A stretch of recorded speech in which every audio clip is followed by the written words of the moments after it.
réew mi gën leen ñu wax suñu élection yi gën leen ñu wax suñu élection yi ma ne waa réew mi lu des fii ak 25 février matul sax 1 mois waaye nag xam ngeen ne 20 candidats ñoo war a dem fi nga xamante ni moo ci jongante yooyu nekk loo xamante ni lu kenn mësul gis fi nga xamante ni moo di si réew mi lu kenn mësul xalaat ñaar fukki candidats yoo xamante ni war nañoo bokk ci élection présidentielle 2024 yi waaye suñu maam yi nga xamante ni ak suñu yaay yi nga xamante seen xel sax maanaam mën nañ leen neexul maanaam naka la ñuy tindee 20 feuilles yoo xamante ne ñoom dañ see war a tànn benn dugal ko si enveloppe ba noppi dugal ko si fi nga xamante ni moo di si kees bi est-ce que loolu noonu yéen a ngi ko xalaat li nga wax mooy dëgg lu yëpp ni élection présidentielle ñu ne ñaar fukki candidat ñoo war a bokk si li nga xamante ni moo di jongante waaye loolu war nañ ko saytuwaat bu baax a baax waaye nañ xoolaat suñu réew mi tamit nu muy doxee nii tamit ak suñu mbokk politiciens yi bu fekkee ne élection législative la sax wala élection locale la sax lu ñu mel duñ ko gis élection li yëpp ni élection présidentielle ñaar fukki candidat ne dañuy xëccoo li nga xamante ni moo di réew mi ñu war a tiim benn par benn di jël fii di jël fii di jël fii ba na muy mate ñaar fukk élection yooyu ngeen yaakaar ne duñ ko woote duñ ko defal ñaari fan yoo xamante ni dañuy mën di woote parce que benn fan kat loolu xaju si li nga wax mooy dëgg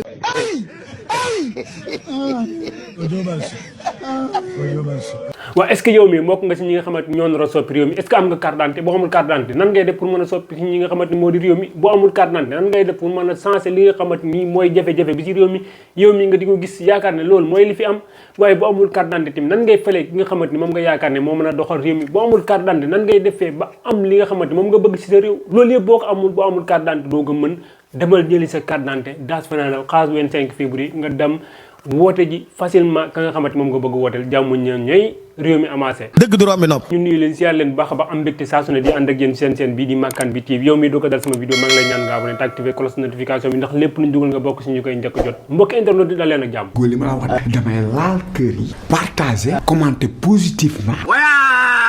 ferme-moi. chaque jour qu'on dort qu'on se réveille y a de nouveaux dossiers ngir yàlla déglu leen ma wax ba àggal. D'accord. liste des candidats admissibles onze billahi min shaytan rajim Bassirou Diomaye Faye alhamdulillahi rabbil alamin kooku bëggoon nañ ko téye waaye xol bi moo rafet moo taxit yàlla xol lay fay billahi yàlla xol lay fay indi laaya bi yàlla ngi naan inna allaha la yunsur ila suwarikum wa amwalikum walakin yunsur ila xulubikum maître El Hadji Diouf dafa leer jàllal ba Njuufeen téere kaale ay ñi ñoo soxor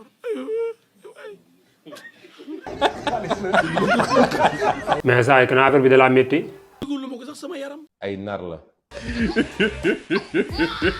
mais dégg naa nag ay faux parrainage nga yóbbu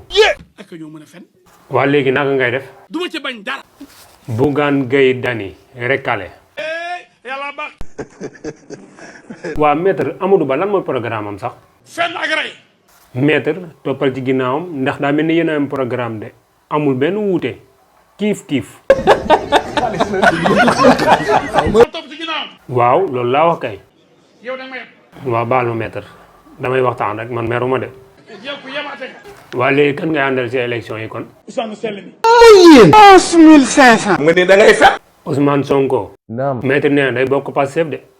ñoo lànk yaa xam yow maître Sonko ngay waxal yaa xam yow ci kanaa dafa kanasu maa tey wax ba Sonko jàpp la rek on s'en fout waa Sonko boo jàppee maître noo koy def ma tàqali bopp bi ak yaram ji ah loolu moom loo koy defee moom ak si wala lan wala